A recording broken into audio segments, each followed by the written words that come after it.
సూర్య భక్తి టీవీ ప్రేక్షకులందరికీ కూడా స్వాగతం, సుస్వాగతం. ఈరోజు జూలై 11వ తారీఖు గురువారం 2024వ సంవత్సరం. ఈరోజు పంచాంగం గనక మనం చూస్తే ఆషాఢ మాసం, ఉత్తరాయణం, శుక్లపక్షం, గ్రీష్మ ఋతువు అని చెప్పవచ్చు. అమృతకాలం తెల్లవారుజామున 5 గంటల 55 నిమిషాల నుంచి 7 గంటల 42 నిమిషాల వరకు ఈరోజు అమృతకాలం ఉంది. సూర్యోదయము 5 గంటల 49 నిమిషాలకు మొదలవుతుంది. సూర్యాస్తమయము 18 గంటల 55 నిమిషాల వరకు మనకు ఉందన్నమాట.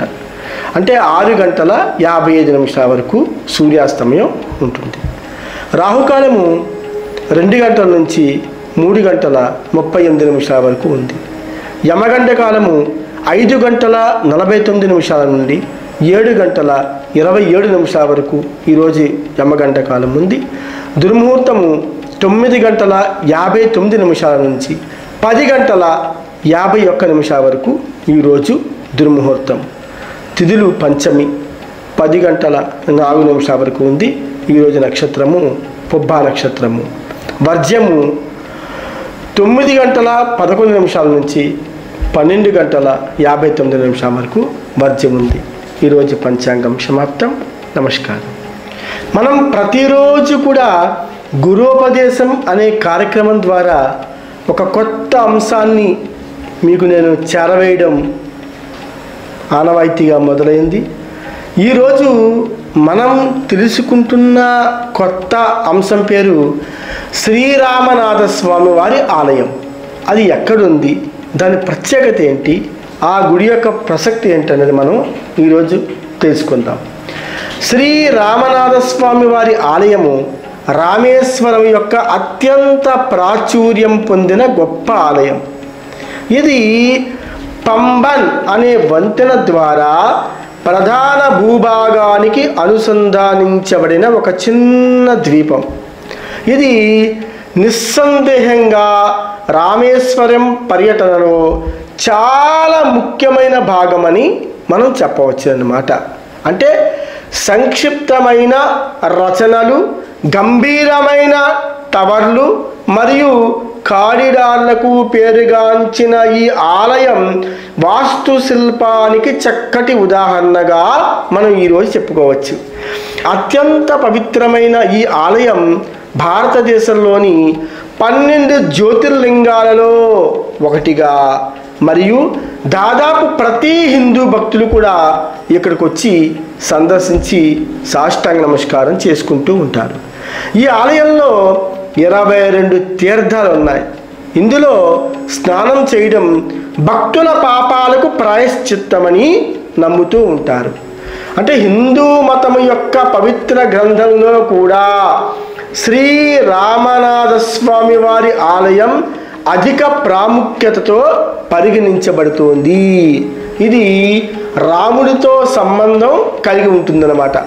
మరియు అయోధ్యకు తిరిగి వెళ్ళేటప్పుడు రావణుని చంపిన తర్వాత సీతాదేవిని విజయంగా రక్షించడం ఇక్కడే రామ మందిరము కూడా ఉన్నదని చెప్పేసి ఈ ఆలయం యొక్క మనం గొప్ప మతపరమైన ప్రాముఖ్యతను మనం తీసుకుంటూ ఉంటారన్నమాట. అంతేకాకుండా రామనాథ స్వామి వారి ఆలయంలో అధిక ప్రాముఖ్యత సంబంధం ఏమిటంటే శ్రీరాముడు శివుడిలా ఆరాధిస్తూ ఉంటారన్నమాట. సాక్షాత్తు సీతాదేవిని విజయవంతంగా రక్షించడము, ఇక్కడే రాముణ్ణి ఒక శివుడిని ఆరాధించడం మొదలుపెట్టడం జరిగింది. ఈ ఆలయం యొక్క మతపరమైన ప్రాముఖ్యతను జనాదరణ పొందిన నమ్మకం నుంచి చక్కగా మనం చూడవచ్చు.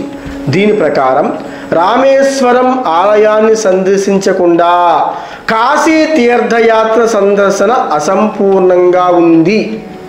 పురాతన కాలం నుంచి కూడా భక్తులు ఈ రెండు పుణ్యక్షేత్రాలను సందర్శించడానికి నెలలు మరియు సంవత్సరాలు అలా ప్రయాణం చేస్తూనే ఉండేవారు. అంటే రామేశ్వరం ఆలయం యొక్క ఈ బయటి కారిడార్లు ప్రపంచంలోనే అతి పొడవైనది అని మనకి పరిగణించబడుతూ ఉంటాయన్నమాట. మొత్తం కారిడార్లకు మొత్తం పొడవు 3850 అడుగులు ఉందండి. బయట కారిడార్లో 30 అడుగుల ఎత్తుతో సుమారు 1212 స్తంభాలు ఉండగా రాజగోపురం ప్రధాన టవర్ ఎత్తు 53 మీటర్లు. ఇలాగా మనము చక్కగా ఈ శ్రీరామనాథ స్వామి వారి ఆలయం అంటే రామేశ్వరం యొక్క అత్యంత ప్రాచుర్యం పొందిన ఆలయం గురించి ఒక చిన్న సందర్భంలో మనం చెప్పుకోవడం జరిగింది. అంటే కాశీ రామేశ్వరము ఈ రెండు కూడా ప్రజలకు అత్యంత ప్రాముఖ్యత కలిగిన పుణ్యక్షేత్రాలు అని ఖచ్చితంగా మనం చెప్పవచ్చు అన్నమాట. అంటే మన పూర్వీకుల యొక్క పిండ ప్రదానాలు చేయాలన్నా, వాళ్ళకు ఆత్మశాంతి కలగాలన్నా, పెద్దవారికి అనేక రకములైన బాధల నుంచి విముక్తి కలగాలన్నా సాక్షాత్తు కాశీ విశ్వనాథ స్వామి వారిని దర్శించడం, అక్కడ కార్యక్రమాలు చేపట్టడం అనేది మనం ఒక వంశాచారంగా భావిస్తూ, ఆచారాలతో ఒక విధంగా భావిస్తూ మనం ఉన్నాము. కాబట్టి అక్కడ కాశీ ఈ రామేశ్వరం ఈ రెండు కూడా చూడకుండా సాక్షాత్తు స్వామివారి యొక్క దర్శనం లేకుండా యాత్ర అసంపూర్ణము అని భక్తుల యొక్క ఒక మంచి నమ్మకం అన్నమాట. ఇలాగే ప్రతి మందిరానికి సంబంధించి ప్రతి దేవాలయానికి సంబంధించి ఏదో ఒక అద్భుతమైన శక్తి సాంప్రదాయాలు కలిగి ఉన్న ప్రదేశము మన భారతదేశం అని చెప్పేసి ఒక్కానించి చెప్పచ్చు అన్నమాట. మన భారతీయ సంస్కృతి అఖండమైనది, అవిభాజ్యమైనది. ఈ సంస్కృతికి ప్రతి దేశం కూడా కేవలం భారతదేశంలో ఉన్న సంస్కృతిని అత్యంత అద్భుతంగా వర్ణిస్తున్నారు అని చెప్పడానికి మనం ఏమాత్రం సంకోచించక్కర్లేదు అన్నమాట. అటువంటి గొప్ప సంస్కృతి మన భారతదేశంలో ఉన్నందుకు మన భారతీయులందరూ కూడా మనం అందరూ ఎంతో కొంత భగవంతుడికి రుణపడి ఉంటూనే ఉంటాం అన్నమాట. ఇటువంటి భక్తి సామరస్యాలు కలిగిన ఈ యొక్క భారతదేశంలో మన పిల్లలకు ఒక మంచి అలవాట్లు నడవడిక అనేది నేర్పి పిల్లల యొక్క భవిష్యత్తుని కూడా మన చేతి ద్వారా మనం మార్చి వాళ్ళని ఉన్నత స్థితిలోకి తీసుకువెళ్ళడానికి సరైన మార్గాన్ని మనం కంపల్సరీగా ఆచరిస్తూ ఉంటామన్నమాట. కాశీ, ప్రయాగ, హంపి పుణ్యక్షేత్రాలు ఇవన్నీ కూడా భారతదేశంలో ఒక గొప్ప సంస్కృతికి నిలయాలన్నమాట. అటువంటి సందర్శన చేసుకోవడం అనేది మన అందరి యొక్క అదృష్టంగా భావిస్తూ ఈరోజు శ్రీరామనాథ స్వామి వారి ఆలయం అంటే రామేశ్వరం యొక్క అత్యంత ప్రాచుర్యం పొందిన ఆలయం గురించి ఒక చిన్న కార్యక్రమం మనం చక్కగా చెప్పుకుని వర్ణిస్తున్నాము. ఇటువంటి గొప్ప అనుభూతిని, ఇటువంటి గొప్ప అంశాన్ని అందరికీ కూడా మీ ద్వారా తెలియపరచడము మీ యొక్క కనీస బాధ్యతగా మీరు తీసుకుంటూ అందరికీ తెలియపరిచి మా యొక్క ఈ సూర్య భక్తి టీవీ యొక్క ఈ ఛానల్ను నిరంతరము కూడా అభివృద్ధి పరుస్తారని ఆశిస్తూ మరొక్కసారి మీ అందరికీ కూడా సర్వే జనా సుఖినో భవంతు. నమస్కారం.